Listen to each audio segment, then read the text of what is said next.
You have to walk the talk. You have to be authentic as a leader. If you're not doing it, they see that. It is entirely universal. There's other people who are going through this.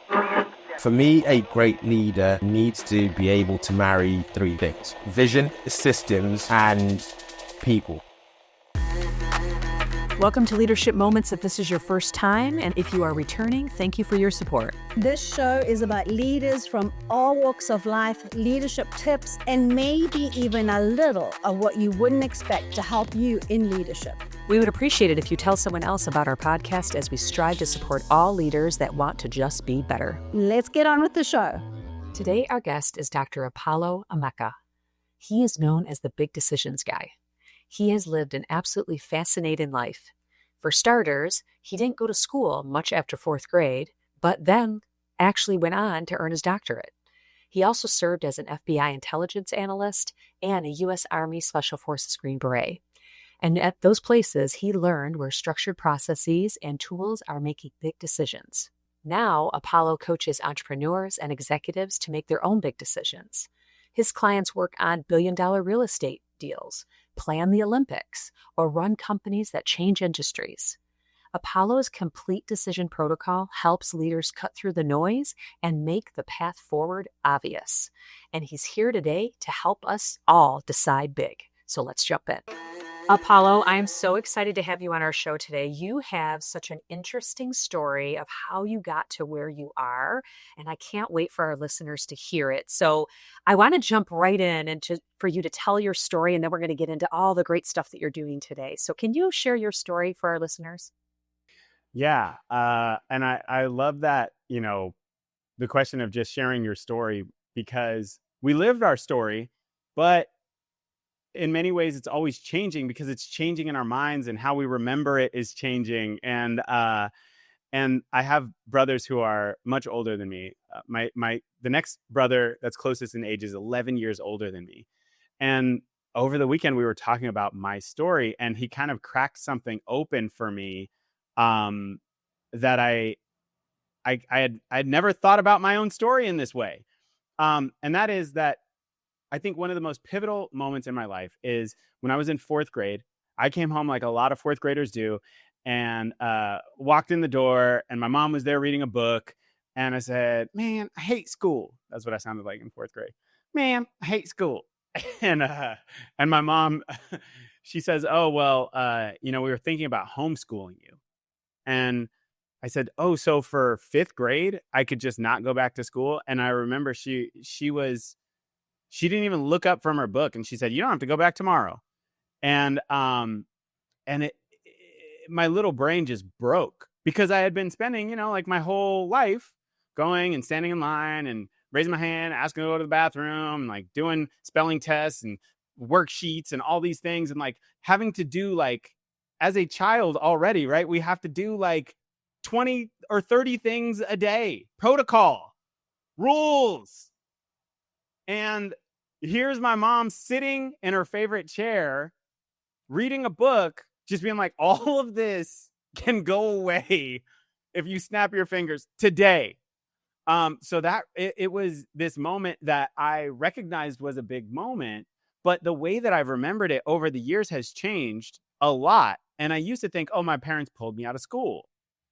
And then about a year ago, I was like, no, actually what my parents did, because they didn't just say, oh, now you're not going to go to school anymore.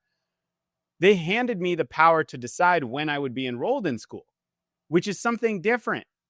So every day, so I got to decide, did I want to go back to school tomorrow? Did I want to finish fourth grade? Did I want to, and I was like, hey, it'd be weird to just like not show up the next day, right? So like, this is a random Tuesday. I can't just stop on a random Tuesday. So I was like, you know what, Mom, I got to go pick up my macaroni art from the back. I got to say bye to my friends. I'm going to go finish out the week. So that's what I did. And then my parents, though, they couldn't wrangle me either. So I wasn't doing homeschooling either.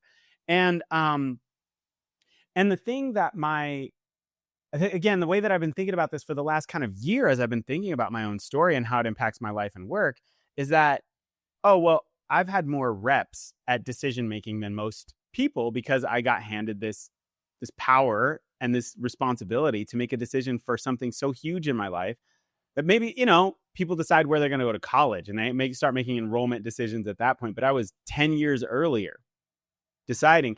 And the thing that my brother helped me realize is that it wasn't just about reps and decision making. It was about noticing the impact of decisions. I got to notice the impact of decisions so much earlier than most people. And I kind of became obsessed with decision making at that age. I kind of became it because I could see cause and effect. I do this thing and I'm not at school anymore. And I could tell I wasn't learning. I could tell I couldn't read. When AOL Instant Messenger came out and I was 13 years old or whatever, I could not use it to communicate with my friends. So I could tell the impacts of these decisions that I was making. And it kind of made me obsessed with thinking about how decisions impact our lives, and got me obsessed with thinking about, okay, well, how do I, because I don't have a bunch of habits and discipline and follow through, and how can I leverage the power of decisions to get the things that I want out of life? Yeah, I love that. It's such a great story. And, when you think about, first of all, I want to know if you still have your macaroni art. It'd be great if you still had it that you went back and got. But well, I'm a hoarder, okay? So I probably had it in a box until I got married. And my wife was like, "What is this?" Too funny. Yeah. But the fact that your mom just catches, doesn't even look up from the book, and you could choose, right? At fourth grade, when we think about when I think about myself as a fourth grader and the decisions I could make, it might be if I'm not going to eat my whole plate of dinner and what the ramifications would be if I didn't do that, or if I didn't do an assignment, or if I chose not to go with my friends and see my friends. They were obviously much smaller in scale and impact for me to get that same recognition that you got with these large decisions of, am I going to school? Am I actually doing schoolwork? Oh my gosh, I can't even communicate with my friends now, and having that realization. So really, really powerful of understanding what those decisions are. And so let's kind of fast forward and what did some of those decision-making framework, well, we'll get to your framework in a minute, but how did that evolve? Because now you have your doctorate. So how did that evolve? Because I don't want people thinking oh, did he ever finish after fourth grade? Yeah, you absolutely did. So maybe tell a little bit about that. Yeah.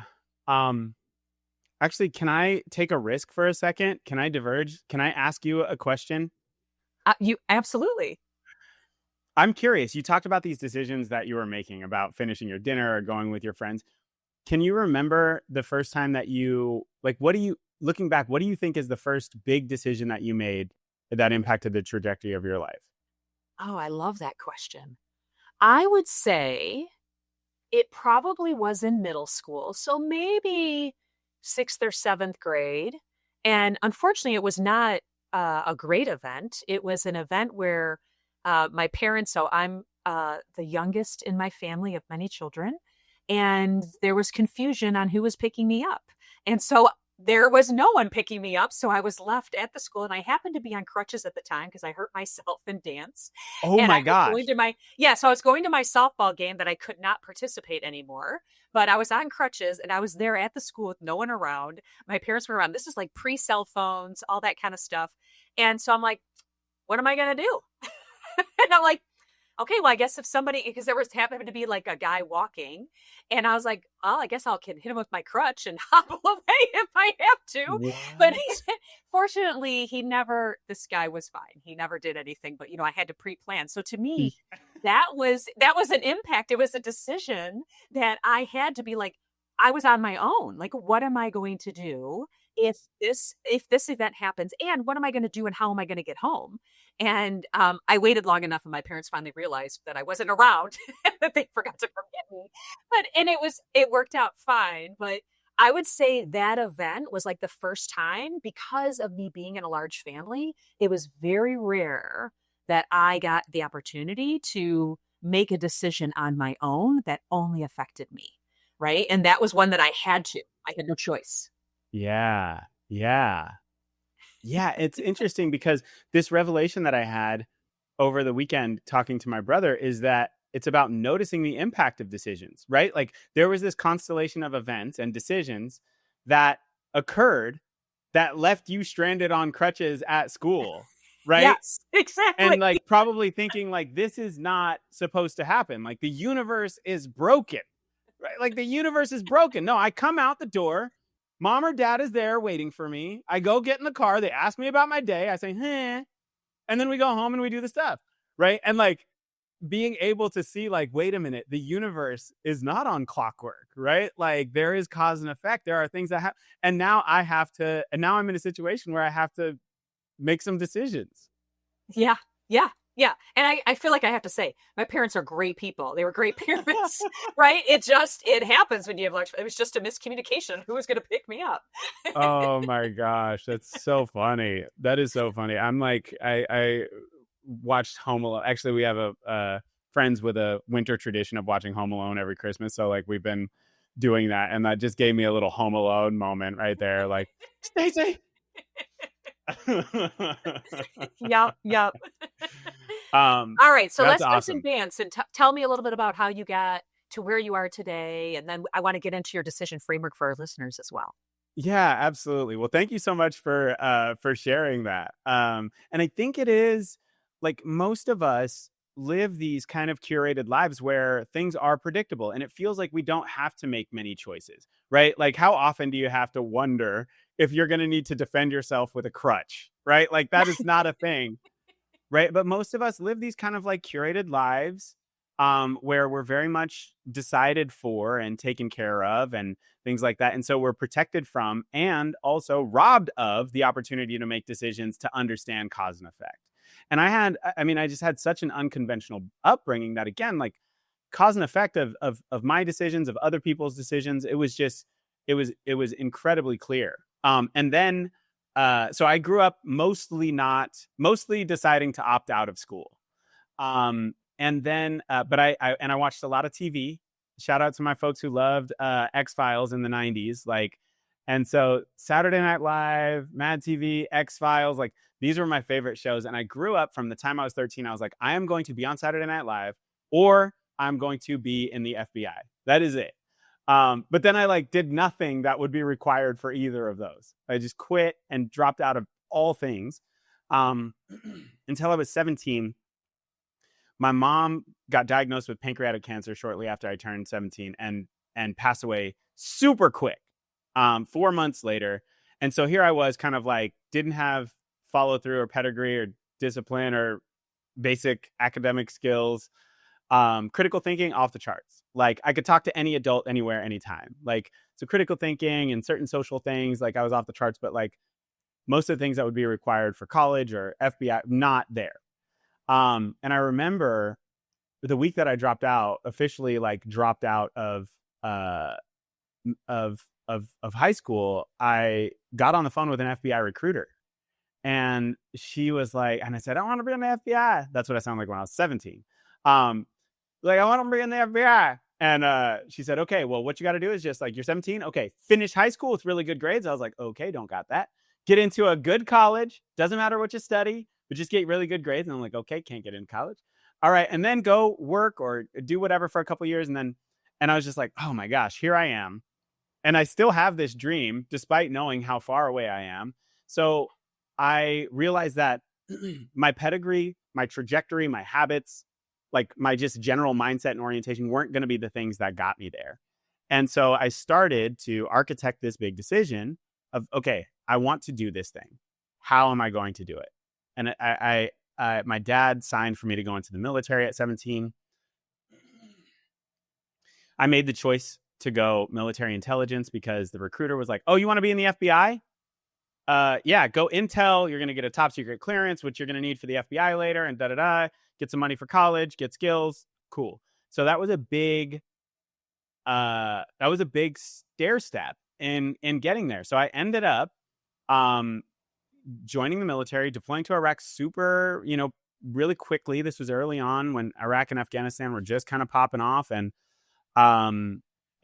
that really, really shifted my worldview. You talk about cause and effect on a global scale, impacting countries and cultures, children, all these things. And so I was like, okay, I've got to get my stuff together.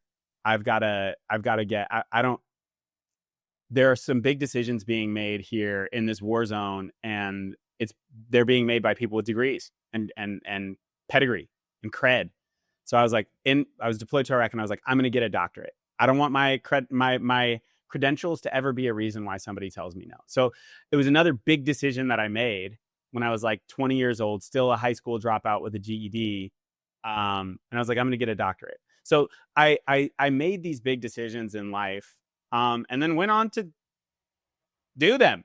And that's where I started to again notice and kind of construct my framework. So I went on to go to undergrad, join the FBI, get into a doctoral program. The whole time I was kind of in the reserves in the military. So I went Special Forces and became a Green Beret in that time as well. And then got into entrepreneurship, built a business with my wife, sold it, and have been helping entrepreneurs do that ever since. Yeah. And, first, a couple of things. Sorry for the loss of your mother. Thank you for your service, right? A lot of great things. And I tell people all the time, because we talk a lot about how to take action, because you said, look, I made this decision and I just did it.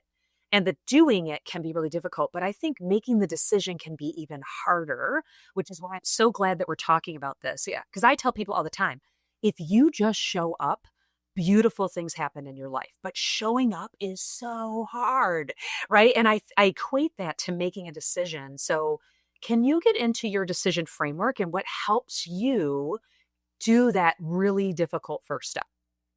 Yeah, I think I'll get into the framework. I want to say that the tricky thing about decisions is you cannot see them. You can see action, right? Like we could sit here and I could make the biggest decision of my life right now in this moment talking to you, Stacey, and you would have no idea that I did it. Now, if I dropped down and started doing 50 push-ups, that's an action. You'd be like, oh, that guy is getting healthier, right? But if I made a choice about my health right now, I made a decision about my health right now, you wouldn't be able to see me do it. You could see me do jumping jacks. You could see me do push-ups. You could see me taking the action, but you can't see decisions. And that is the thing that I think lets people off the hook from making them, is you kind of can't tell the difference. Did I decide or did I not decide? I don't even know, right? And so I find people they'll actually avoid making the decision. So rather than making a decision about how healthy I want to be, I'll say, I want to go to the gym 5 times a week. I'll say, I want to cut carbs. And so we choose these little actions, and we still won't say decide. We choose these little actions. I want to start going to the gym 5 times a week. Well, why? What's that going to do for you? And it's like somewhere in their mind, it's going to make me more healthy. But what if you go to the gym and you actually start eating more? You're hungrier because you're working out, and now you're gaining weight and feeling crappier and getting worse sleep, and you're all of these things. But so we won't make the decision to be healthy, which is a decision you can't see. We'll try to say we want to go do a thing that is observable and that we can see. And so I think that's also the challenge with the kind of like, just show up and start doing. And it's like, no, if you just show up at the gym, nothing's going to happen. Nothing's going to happen for a while, right? And so I think, for me, I try to zoom out and I say, well, what is the decision that is going to actually drive me to want to take the actions that are consistent with fulfilling the decision? So how does that hit you? I love that. Well, one, I think that to me, the just showing up is because when you show up, you made the decision that you're doing it. But I agree that you have to plan. But what I really like about what you're saying is that we live in a quick results driven world.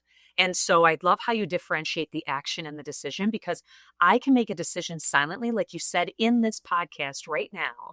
Nobody knows. You don't see the results right away. So one, what is that doing for me? But two, like, be proud that you made that decision and that you are going to start taking the steps. And so how do you have to flip that mindset of, okay, I don't need to see results in 5 minutes, but I see the result that I actually took a step forward by making that decision. So I love how you differentiate the two. Yeah, absolutely. Absolutely. So let's crack open this complete decision protocol real quick. It's just 3 steps. Okay. Step 1, decide with heart. Step 2, identify the requirements. And step 3, bet on some game changers. So I'll give you a brief overview of each of these steps. So step 1 is the most important, and it's the most skipped. It's deciding with heart. So I call it step 1 is like where you come up with your big decision. And the way that you can tell if it's a big decision is when you, I love writing this down. So like write down your big decision. When you look at it, you write it down and you look at it, do you get goosebumps? Do you get butterflies? Like, is it a 10 out of 10 on fulfillment when you imagine being there in that at the conclusion of that decision?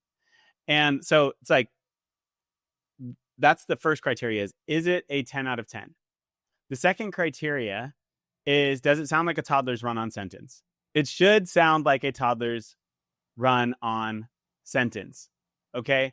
And we've been taught so much to think about goals as like SMART goals: specific, measurable, achievable, relevant, time-bound. And it has given us this, it oversimplifies something that is just inherently complex, right? Like if we're thinking about what we want for our lives, life is messy. Work is messy. And so if we work to oversimplify it too early, what we end up doing is we ignore material facts that will impact our ability to actually get those things done. So it's counterintuitive, but what we want to do is we want to not be thinking about what's feasible, what we deserve, or what other people are going to think when we're making the decision. We'll think about feasibility in a second, but don't think about it right now. Make it messy.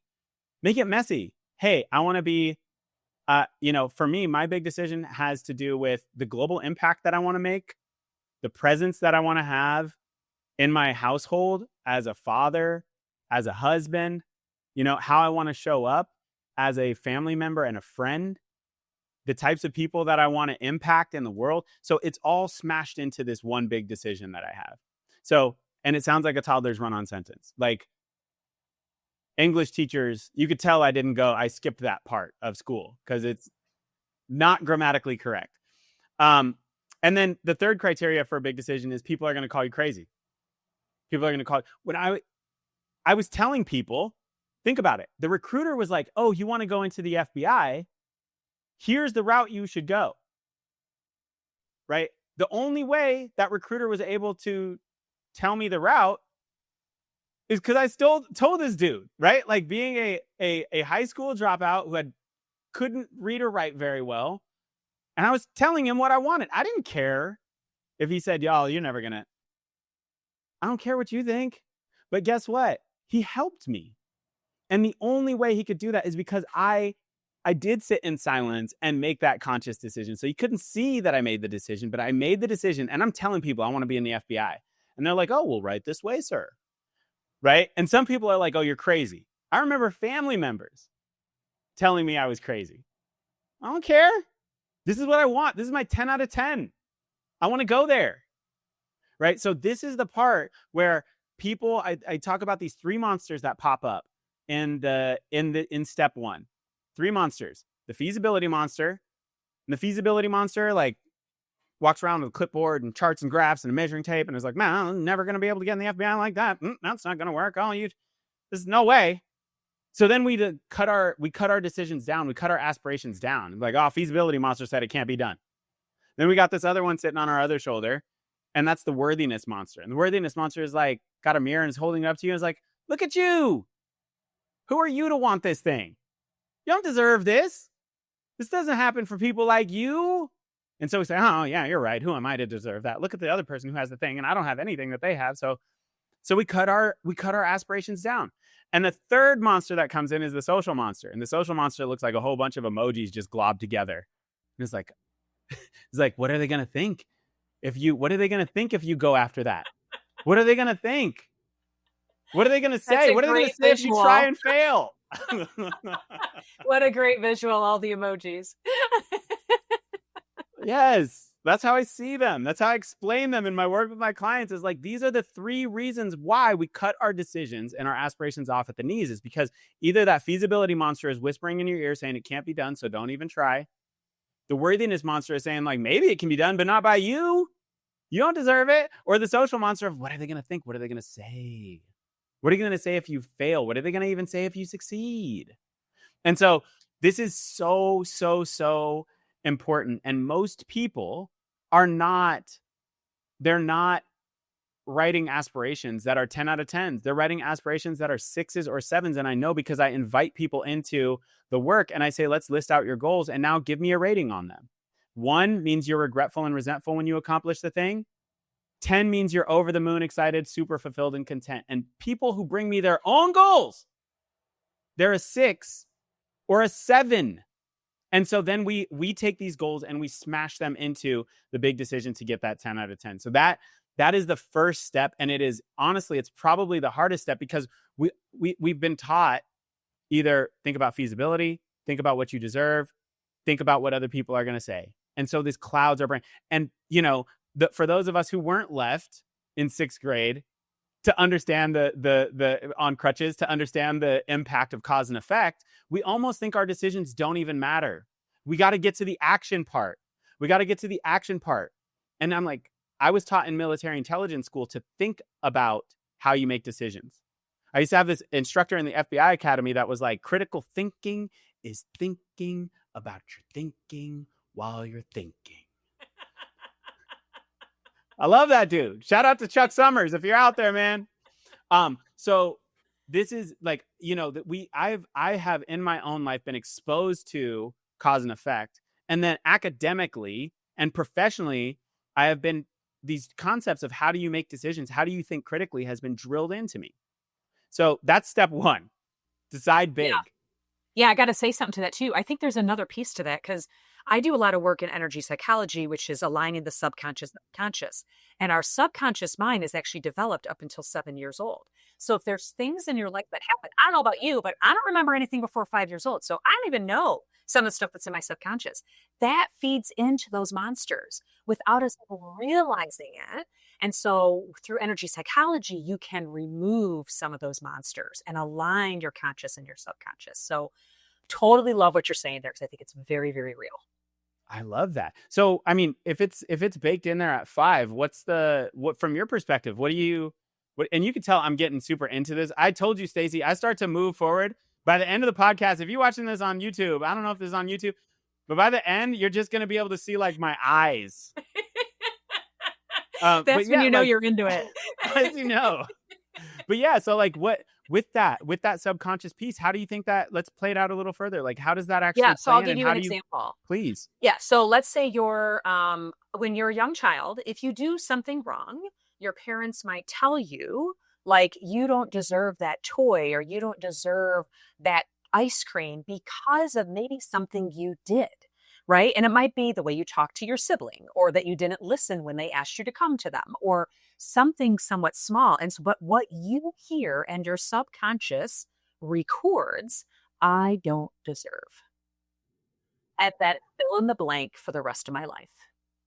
And so we often say, and that's exactly what you're saying with the feasibility, the worthiness, all the emojis of what other people are going to think. Right. And so I don't even know that that's in me. I feel it. I hesitate. I know that there's things, but I don't really know what it's back from. And so when we align, but we know we want to deserve, and we want to do things. So now we align the conscious and the subconscious, and we reprogram that subconscious mind to enable you to move forward. I love it. So are we talking neuroplasticity? It's possible to reprogram? Yeah, it's actually, I do Psyche, which is one of the energy psychology modes. So you can, like, hypnosis is probably the most people do. This is not hypnosis. You're fully awake the whole time. You actually perform the whole thing. I just walk you through it. But it's a way to do it. It's over 30 years old that people have been doing this. So it's very, very cool. And it's been very powerful with my clients. This is where, and again, that big decision, right now, I am in building mode in my life and in my business. One of the big decisions we made is in January of this year, decided to pick up and move to Panama City, Panama, a country we've never visited to. We still have 2 humans whose subconsciouses are still forming, according to you, Stacy. We have a 7-year-old and a 4-year-old. And so, I'm in building mode, and I have been showing people, just like I told that Army recruiter that I want to be in the FBI, I've been showing people my big decision. I showed you, Stacy. I showed you when we spoke last week. And so that's the cool thing about steps 2 and 3. Because step 2 is identify the requirements. Step 3 is bet on some game changers. So like, requirements is a strong word, and I use that intentionally, because think about it. If you have this monumental thing that you want to accomplish, or I mean, really honest, doing anything is hard. So it's like, it doesn't even have to be that incredible. And what's incredible to you is different than what's incredible to me. So really doesn't matter. It's just like hard to actually do stuff in life. It's hard to life. And so when you have this big decision, you can show other people. You can look at what might be required, and you can just start ruling things out, right? And saying like, well, I'm definitely going to need to have this. But then once you go and you show other people, people who are experts in it, people who have done it before, people who know nothing about it, people who are trusted friends, they will help you identify what is required. They will say, oh, well, definitely, if you want to do this, if this is the thing that you want to do, you have to do this, right? And so that's what I'm always looking for. One of the ways that you're onto something is if you tell somebody a big thing that you want to do, and they say, that's impossible, unless is one of the most powerful words. Whatever they say after unless, write that thing down, because you know that it's a requirement, right? And so what we will often do is we keep these things first of all, we don't go 10 out of 10 on our big decision. We go like 6 out of 10. And then we still go and we tell somebody about it, and they're like, oh, that's impossible, unless, right? And so those are the things that we want to write down, because if we don't pay attention to those things, and it truly is a requirement to get the thing that we want, we're eventually going to run into the absence of that thing. So again, top secret clearance. Have to have one to get into the FBI. Have to, right? If you do drugs, if you get in trouble with the law, if you can't pass a lie detector test, it doesn't matter. You could do everything else to get into the FBI.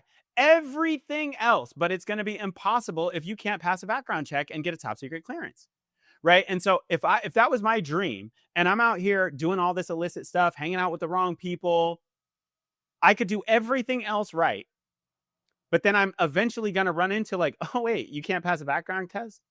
Oh wait, you've done drugs. Oh wait, you have a DUI. Oh wait, you have right? So that's why when we get to step 2, this is where we get to be pragmatic. But step 2 can be scary for folks, because now we're starting to actually, again, look at that cause and effect. We're starting to look at like, oh, these are the things that actually unlock the thing that I want. But once you have that list, then you can say, oh, okay, well, now I have my to-do list, right? And then step 3 is betting on game changers. And this is where we say, okay, we're just starting to look. We've got our bases covered. So we know we can pass a background check, right?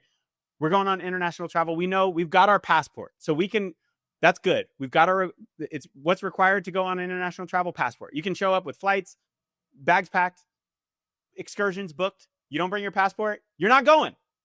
You can be in denial and be like, no, maybe I can sweet talk them. No, you are not going. So like, this is what we do though. We think about feasibility at the wrong time. We think about feasibility when we're trying to decide what we want, and then we ignore feasibility when we're actually trying to identify what is required to get there. So again, forget feasibility on the front end, and then pay super close attention to feasibility in the next step. And so that when you're looking at step 3, which is bet on game changers, it's like, what is a thing that if I were to accomplish, dang near guarantees that my big decision will be a reality? And this is where you're like, I'm gonna swing for the fences on this thing, because I know that if this thing happens, then I am dang near guaranteed to get there. So like, I'll use the FBI example again. FBI honors interns. There's like typically 16 to 20,000 applications for 200 to 300 slots at FBI headquarters. But if you get in there, you're basically in the FBI. And so I recognize this thing as a game changer. So I poured so much energy and effort into becoming an FBI honors intern. And out of those, 16,000 people, I was one of the 250 selected that year. And I got 2 job offers out of that in the FBI. And so like that, I recognize that internship as a game changer, again, by having conversations with people. They showed me, hey, if you can go the intern route, you're damn near guaranteed. And I'm like, excuse me, say what? Say what? So now again, like, but this is only possible because I put the big impossible thing out there, right? And then it's possible because I covered my bases. Now, again, if I go and I try to apply to that FBI honors internship program, but I can't pass a background check, doesn't matter, right? So we've got to make sure it's like deciding with heart, identifying the requirements, betting on some game changers. And you just do this process over and over, and you can do it on your life. You could do it as a strategic plan. You could do it on how am I going to get groceries today? Like you can do it at any level. Decide with heart, identify the requirements, bet on game changers. Love it. Love it. So many great points in there. And I love, like, it's all things we know, but then you just don't do. You don't think of when you're doing it, or you think of it at the wrong time. And so I like how you're like, the timing of this really matters too. And to really hear the one thing that you added in there that I talk about all the time that I want to enhance is how you say, I was talking to people and I heard if you get the internship, like you're almost guaranteed. That community and talking to other people is so powerful. And it's so important to put yourself out there, build those connections, meet those people. But I always caution people, like, meet people to see what you can do for them, what you can give, and it will always come back to you. Don't just meet people to say, what can I get from them? But I really love that you added that in there. Yeah. And I just want to add a piece to that. People, you open this by talking about stories. And people love story. People love being a part of big stories. So when I show people my big decision to be recognized globally as a big decisions guy in 3 years, right, and to accomplish all of these things, people are like, oh, shoot, what? I want to be a part of this story. If you go in, conversely, right, and you're like, man, I want to be on some podcasts and like talk about some stuff. And I really like psychology. And I was thinking like maybe doing something in psychology. People are like, cool, good luck. Awesome. Right. So like it's so interesting because when you do make that big decision and you share it with people, the thing that people, when you talk about like, because I think people get hung up on like networking and relationship building as like, what can I do for you? But like sometimes inviting people into a powerful story to be a part of something when everybody else is, again, like going through the motions, right? And it's like, oh man, I have an opportunity to be a part of this story, to help this person along their journey. They're trying to do these big things, like, and I get to be a part of like saying I was there. And so like everything that we think about making big decisions, setting goals and aspirations, and even inviting other people into our story, it's like, it's off. Yeah. Yeah. Because people want to feel good and they want to be around people that feel good. When we find our purpose and we are moving toward our purpose, we feel good. So people naturally, want to be part of that. I love that. So great. So great. All right. There's that sound. It's time for our fun questions. Are you ready for our questions? I don't know, but here they are. Well, you're bringing so much energy. I think it's going to be great. All right. The first question. Would you rather always have to sing when you talk or dance when you walk? I'm going to go dance when I walk. Yeah. I love it. Are you a dancer naturally? Like, do you love to dance? I do like to dance, and I grew up actually doing capoeira, which is like an Afro-Brazilian martial arts dance kind of thing. And so like I am the guy who there are pictures of me shutting down a gala at a dance battle on the internet somewhere. So yeah, I do enjoy dancing. And I was just thinking how like I wish I could sing. So like if I could sing, I might choose sing, but like yeah, my wife plugs her ears. Great. Okay. Next question. Would you rather have your life narrated by Morgan Freeman or scored like a movie soundtrack?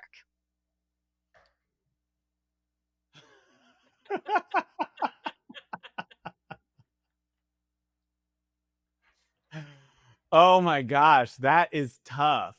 I think either way, it would be incredibly hilarious. Like, I'm thinking like Morgan Freeman from the Lego movie, not like